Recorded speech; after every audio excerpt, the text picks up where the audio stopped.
Are morals objective? Are morals objective? Yeah. I would say that it depends on how you're viewing them. Do you mean from the Islamic paradigm, is morality objective? Is that your question? Well, I'm asking you, do you believe that morals are objective? Yeah, but in what sense are you asking, are morals objective from the point of view of creation or from the point of view of God? From your own point of view. From our point of view, yes, yeah, I'm asking you guys each the questions, right? Like that. Yeah, there is objective morality. Not every, I wouldn't say that morals are objective per se. There is a subjective element to morals as well. But yes, there is objective morality, right? So does that help? Because I don't think I think you're basically saying yes, right? Objective. No, I'm not saying yes. I'm saying there is some form of an objective morality, but are morals objective? Not necessarily. They could be very subjective as well. Okay, so you don't know, or no? What is it? Let me break it down for you in another way. All morals are not objective, but there are objective morals. Actually, let me reword it, SMK. There is objective morality, but in the practical application of moral law, it is very subjective. Okay. Second question is there objective moral duties? Are there objective moral duties? Yeah, you can argue that there are objective moral duties. Okay. Third question is, would it be immoral to not do an objective moral duty if you can? Would it be immoral? Yeah. Obviously. If you do not perform your moral duty, it can be an immoral act, but depends on the level by which you're deviating from the duty. Okay. Number 4, does God do the objective moral duties? No. When did I say that God is subjected to any morals? Oh, you didn't. I just thought that there's some things that were objective. There's some objective moral duties, right? But I told you from which observation point are you asking me that from? Well, right? I'm so here's how I see it. Here's how I see it, Mac. From my perspective, God is not subjected to morality.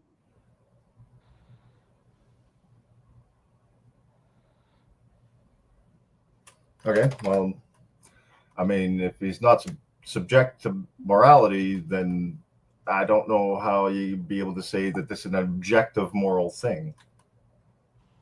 It is objective for us. For all of creation, those rules are objective. We're not the ones in charge. God is the one in charge. He set the standard for us. From our perspective, regardless of which creation it is, those are objective moral standards. But for him, no, he is not subjected to moral standards. He's the one who gives moral guidelines, moral standards. He sets them for his creation. He's not subjected to them. Okay, is there other things that are objective that just don't apply to some like that? Making them sound God is the objective. There is nothing that, see, when it comes to God, right, we don't apply standards to God. There's nothing objective that you can say, oh, this is objective, so God must be subjected to this particular standard. No. From our perspective, it is objective because God has declared that this is how things are going to be. And that for us is objective. Yeah, but my question was, can you name something else that's like objective in this way? Like math is objective, right? 2 + 2 = 4. But I think that also applies to God. I think 2 + 2 = 4 God. No, it doesn't. It applies because God has made it that way. He's not subjected to it. He could have made it a reality which might have been different, and we would have understood it differently then, and we wouldn't even know how else it could be. All right. So from our perspective, God is the lawgiver.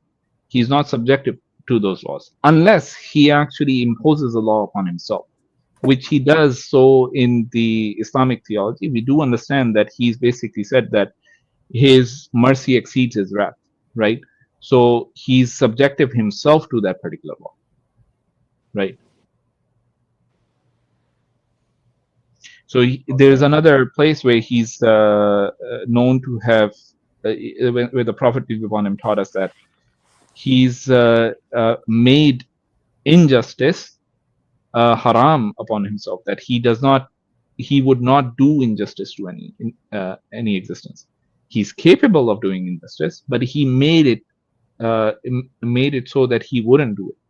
Right. So that is only what he can do to himself. He's the necessary existence. The moment you actually take this idea of that he's subjected to something, he's no longer the necessary existence. And this is what we're trying to point out, that you ask us questions where you distort the idea of who God is. So please keep it within that the definition of the word objective. Yeah, but I'm telling you how we understand it, right? Yeah, it's not quite the understanding that I have of the definition of the word objective, though. Okay, what is your understanding of the word objective? It's mind independent. It's true. Okay. No matter who you are or what you believe in. So let me take this. So let's take an example. Okay. Let's say there are 22 players on a field, and there's one referee. Okay, the referee doesn't care who the player is. If they commit a foul, all right, they are given a yellow card. Okay, is that decision a subjective decision from the point of view of the players, or is it an objective decision from the point of view of the players? It's an objective thing of the objective rules of the game. Exactly. Mm-hmm. Right. And it is being who's the one who's deciding that the yellow card has to be given? Is it the referee or what? No, the rules of the game. No, the rules of the game are being applied by the rules. He's doing what his job is told to do. Again, you're basically taking the human element out of it. There's an agency deciding. It's not a mechanical thing.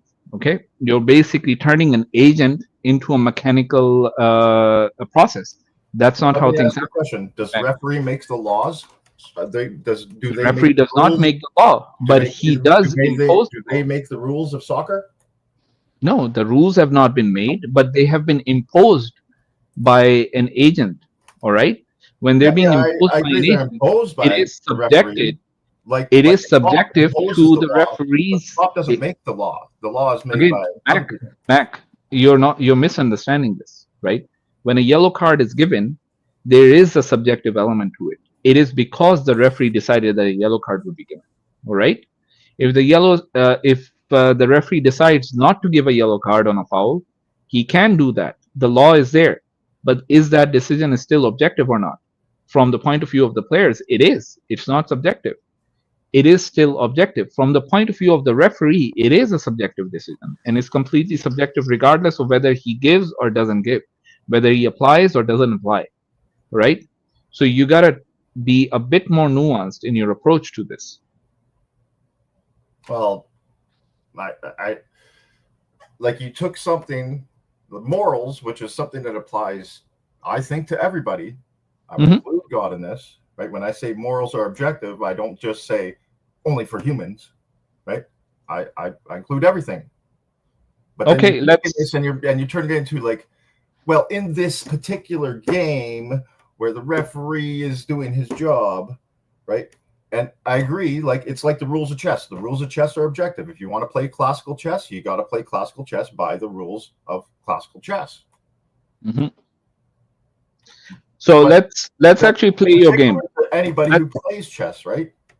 Let's play your game. All right. So do you think morality is objective? Let's give me the answer to all your questions. Do you want to pose me your question? What was the first question that you asked me? Is morality objective? Okay, what is your response? No. No. Okay. The second, Are there objective moral duties? No. what is your response? No. Okay. Next. Is it immoral not to do an objective moral duty? No, because Okay. there's no objective moral duties in the first place. The next one. Does God do the objective moral duties? Okay, No. that you don't even believe in a God, so it doesn't even go there, right? Right. So the first things, the first three, in your position, right? My question to you is, if morality is completely subjective and you've responded no to all of them, all right? Then what is morality? Do you want me to explain how I think morality works? Sure, go ahead. Okay, just give me a second. So we have the evolution of the brain and mirror neurons that give feelings of empathy. This combines with understandings of situations and leads to ideas of what is right and wrong. Let me give an example, because Evolution of the brain and neurons. mirror neurons. That's Mirror what neuron. that's what leads to feelings of empathy. That's what allows us to learn by observation. Leads to feelings of empathy. Okay. Okay. Feelings of empathy. Yeah, and this combines with understandings of situations and leads to ideas of what is right and wrong, right?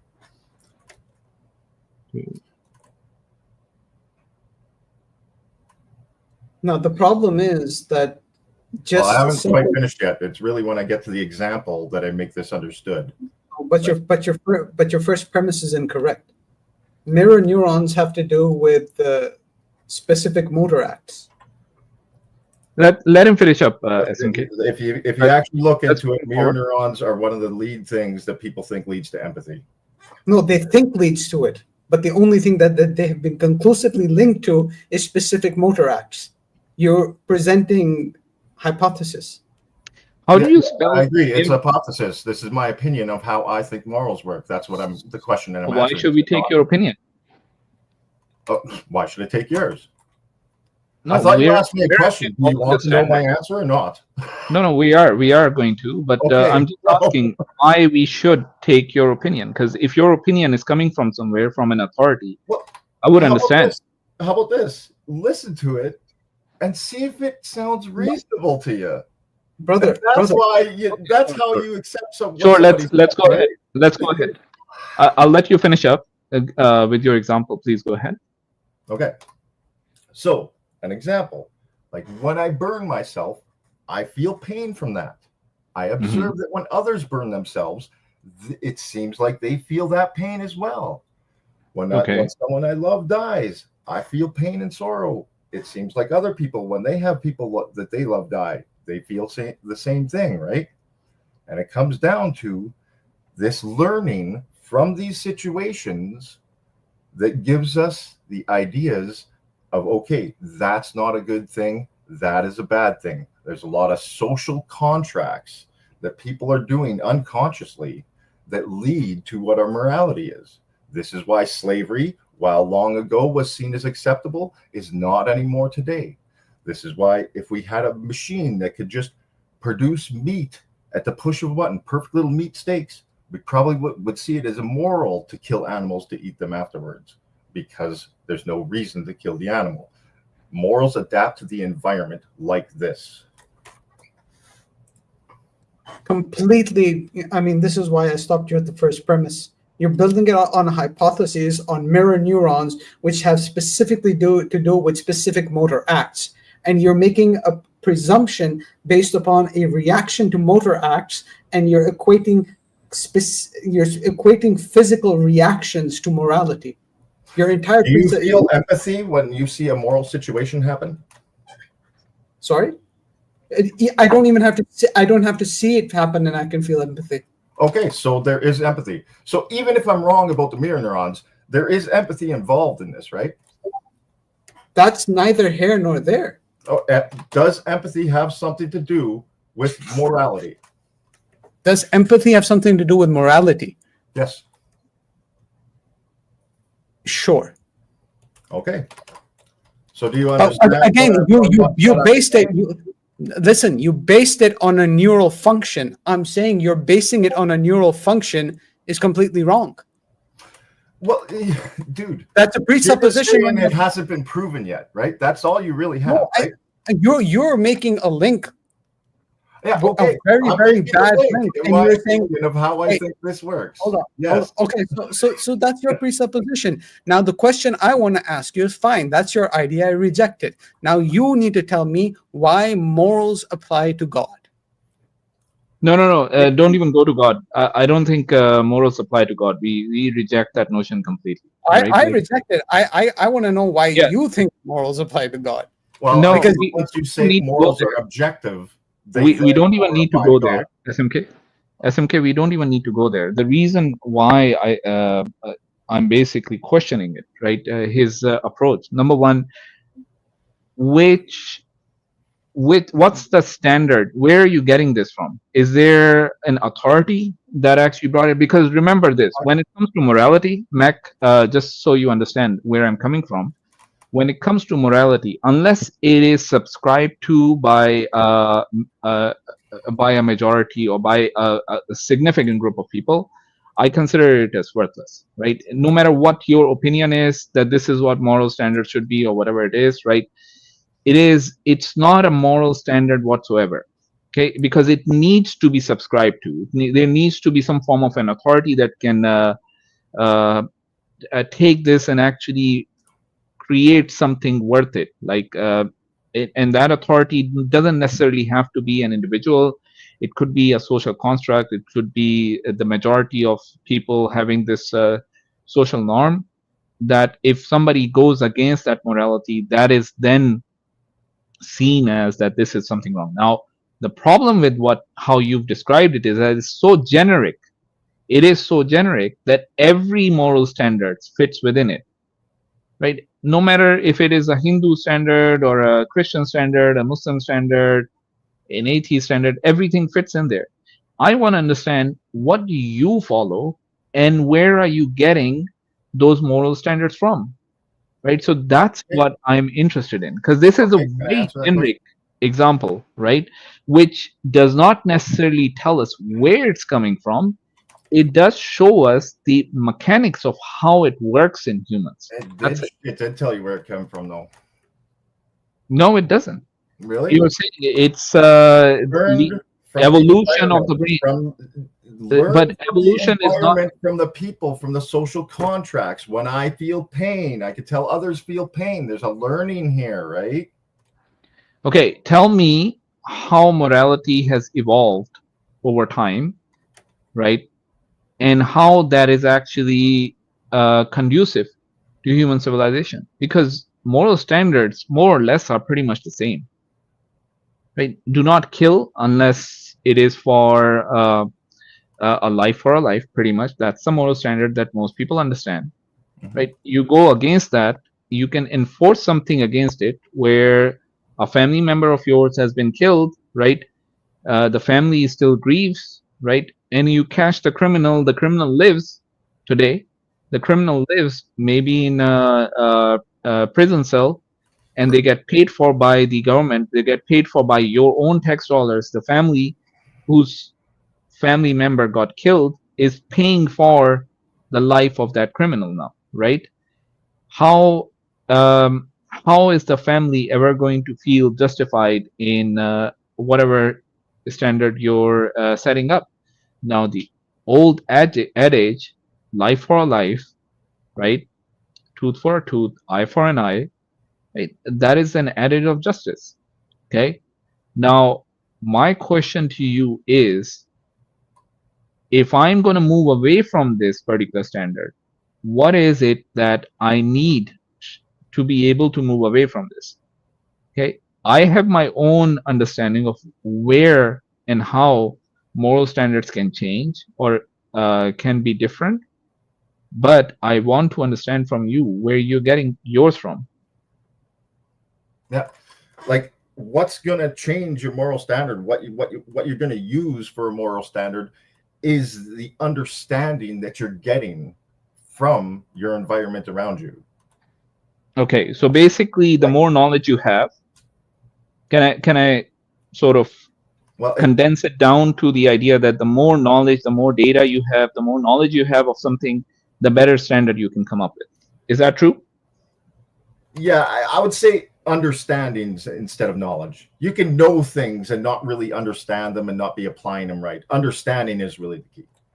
Okay, so knowledge and wisdom. Sure. Okay, so in my paradigm, God is all-knowing and all-wise. Does Okay. he set the standard for morality, or do you or I set the standard for morality?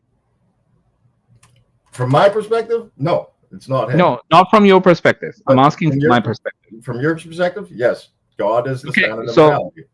if he is all-knowing and all-wise, right, is his moral standard objective now? There's no knowledge outside of what God knows. There's no wisdom outside of what God is, right? Is the moral standard objective now? Does it apply to him as well? Again, I asked you the question on. We basically already discussed this, right? If He's it not doesn't apply to subject. him, then no. If it No, does apply to him, then yes. He's not subject to. He's not subject to it, right? Why? From our perspective, okay, fine. You want to keep it that way. From our perspective, right? Is the moral standard objective or not? From your perspective, the moral. From the perspective of creation. From the perspective of what? Of creation. Like he's the creator, we are the creation. From the perspective of creation, are those moral standards that God provide us, are they objective moral standards, number one, and are they the best moral standards that can be achieved by any human or any level of existence? From your perspective, yeah, I think you'd say yeah. Yeah. So from our paradigm, we have objective moral standards and we have a subjective application of those moral standards. All right. Now, when you enforce your own moral paradigm into into this particular situation, that's where you come across the issue. Now, I want to ask you, right? If God exists, is this moral question no longer a question for you to ask us? Right? Does this, since we've already agreed that from this perspective, from our perspective, if God exists, he is the source of objective moral standards, right? And he would provide us with the best moral standards that any society can have at any given point in time, right? Because he is all-knowing, all-wise, right? So if God exists, is this a moot point that morality is an issue? No, I wouldn't say so. Why not? If he is all-knowing and all-wise, are there any better standards that you can come up with or I can come up with? Wait, I might have misunderstood the question. How far back do I have to go? Well, Wait, what did you misunderstand? Let me know. I thought you were saying like, from our perspective, is this acceptable or not acceptable? No, so let me repeat. All right, let me repeat so that it's very clear, right? If God exists, right, the fact that we've agreed to the idea that if God exists, he's all-knowing, all-powerful, so all-knowing and all-wise, right? He will come up with the best moral standards for any society, any creation of his, right? The standard he provides with his attribute of all-knowing and all-wise would be the best standard that we can ever come up with, right? It will be better than what you can one more attribute on that to guarantee. What attribute? What attribute? Sorry, like the all good part. Why do I have to add all good?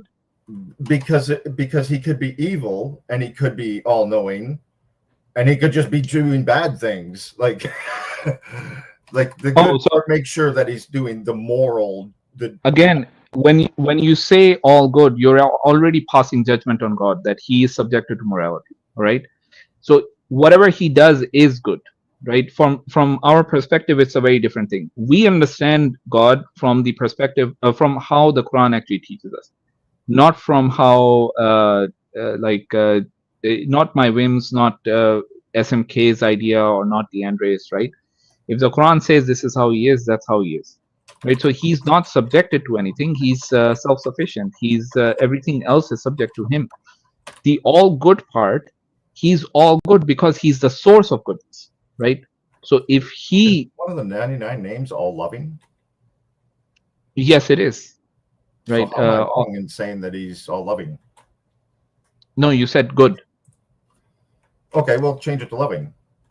Okay, so now you're changing it to loving. Sure, I think that's pretty close to the same thing, isn't it? It's So most it's loving, not all loving, most loving. That's not how we understand that. All right. So if we would translate that into loving, being good, or not the same thing. Go ahead, DeAndre. You're breaking up, Akhi. Can you repeat what you said? Yeah, being loving and being good, or being all loving or being morally perfect, those are not the same predicates. They're different predicates. Yeah. We don't ascribe all loving as a predicate of God. He's Al-Wadud, he's the most loving. He's not all loving though. But he is good because everything that he does is good. Everything he does is perfect. Yeah. So Mac, if he is how we've described him to be, is it a mute point that God, the idea that if God exists, essentially, is it a mute point about morality that we have to discuss morality now? Should we rather spend time in discussing whether or not God exists? Oh, okay. I see what you're saying. I see. Yeah, I agree with what you're saying. Like the main point is you got to get to that first, right? You got to. Yeah. I agree with that, but at the same time, this is like one of the problems that I have is, and why I don't accept this, right? And belief, like, I don't think belief is a choice. I need to be convinced by something, right? And if I have problems, this is what's keeping me from being convinced. A problem as in what is keeping you from being convinced? The idea that that God is not that moral. morals are objective, but then they don't apply to God. They don't apply to God. How will they apply to God? He's the lawgiver. He's the one who sets a standard. He's not subject to that standard. Right. Like from my perspective, right? From my perspective. Yeah. So then you've misunderstood who God is. It like applies to everything in that field. Yeah, but Mac, this is the thing. You've misunderstood the Islamic God. You've misunderstood who God is, and you can basically create a straw man of God, of how we understand God, and you can basically create an argument against that. But that doesn't apply to us. This is why we're saying you need to understand from our paradigm. You don't understand what the word objective means. The what means? The word objective. Because the word objective? This objective thing doesn't apply to somebody because he's this somebody, and that just is not the definition of objective. That's subjective. Again, Mac, my friend, objective doesn't mean that it's always excluding everyone. All right, always excluding everyone. That's the only time it would be objective. I gave you an example of a referee. The definition of objective? The decisions of a referee would be objective for the players, right? Although when you look at it from the perspective of the referee, those decisions are subjected to his understanding of the rules. All right. So this is something you need to realize. Now, even the rules, they're actually subjected to the rule giving board of whichever game they're playing, right? So this idea of objective, you need to understand it with the nuance of how it applies in reality. Let me ask you a simple question. If you have an absolute ruler who can change any law he wants, whenever he wants, however he wants, do laws apply to him? Well, if you say that these laws are objective, yes, I would say that they apply to him. I'm it's not like saying a judge saying that I created the law of murder, therefore I'm allowed to. You know, that doesn't seem right. Judges are susceptible to the very law. No. See, now here's a very important part. You said it doesn't seem right. Okay. Yeah. So what you're doing is you're injecting personal bias. And what you're not understanding is the paradigm. Okay. Now, if you have a necessary existence, okay, which is what we believe, that Allah subhanahu wa ta'ala is a necessary existence. The rules don't apply to him. The rules apply to that which is contingent. That's who the rules apply to. So just because it doesn't feel right to you, that's a non-argument. Okay, yeah, and it doesn't fit the definition of the word objective either. Brother, show me the definition of the word. Show me the definition of the word objective, where it says that it needs to fit. Let's talk about that. What is the definition of objective? Yes, I'm let's sorry talk about the definition of objective. Okay, please. What is it? What is the definition of it?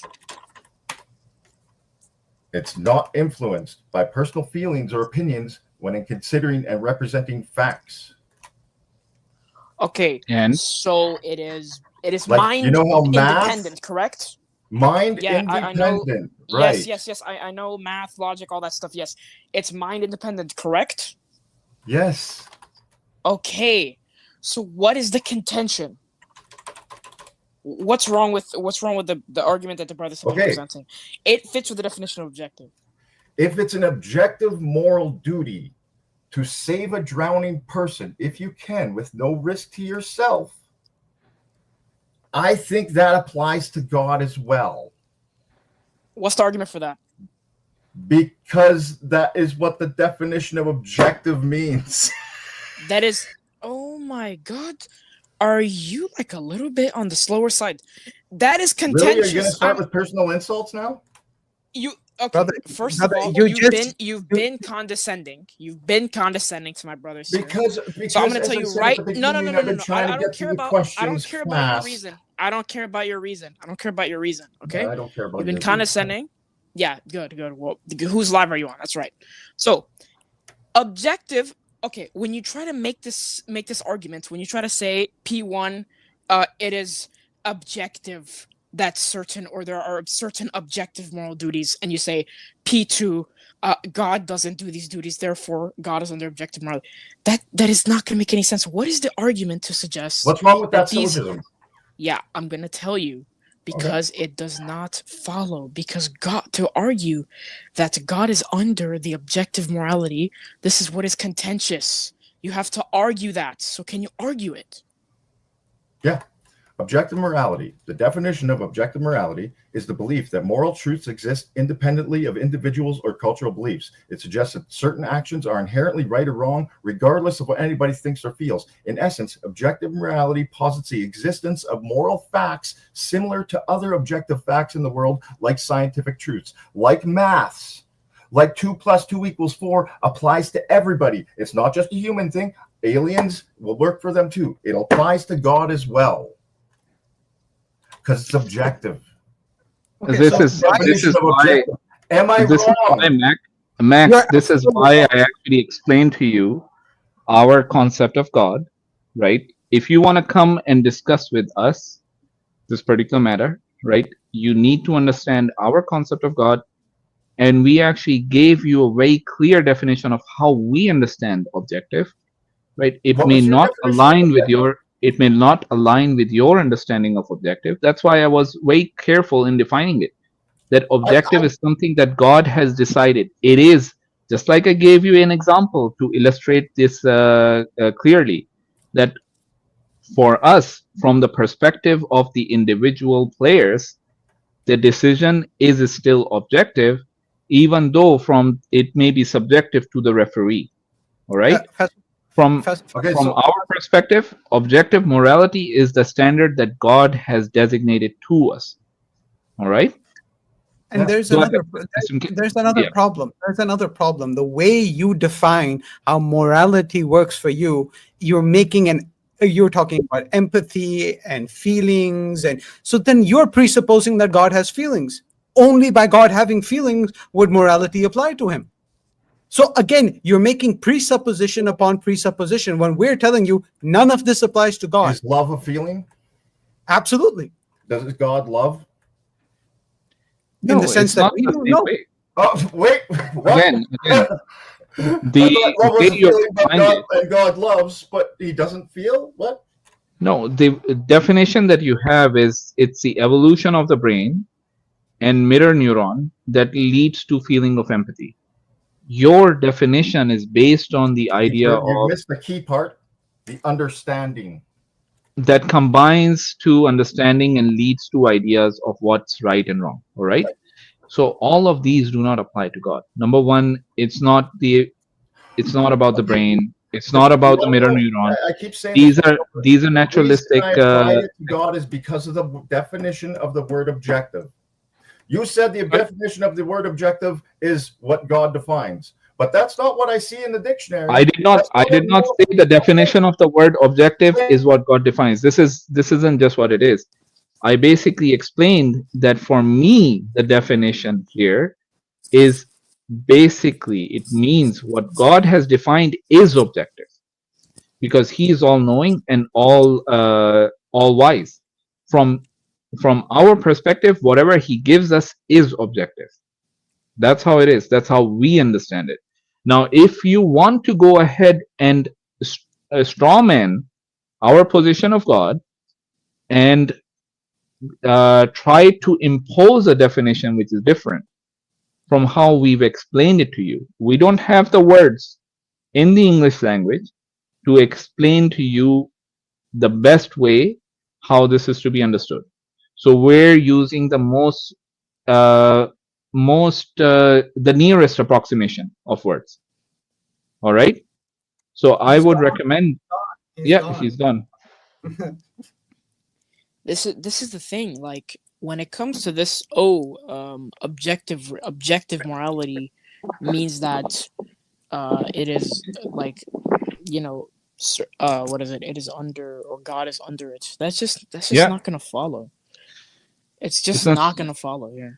From our perspective, I was very clear that from our perspective, everything is subject to God, right? However, it is objective for us, for all creation.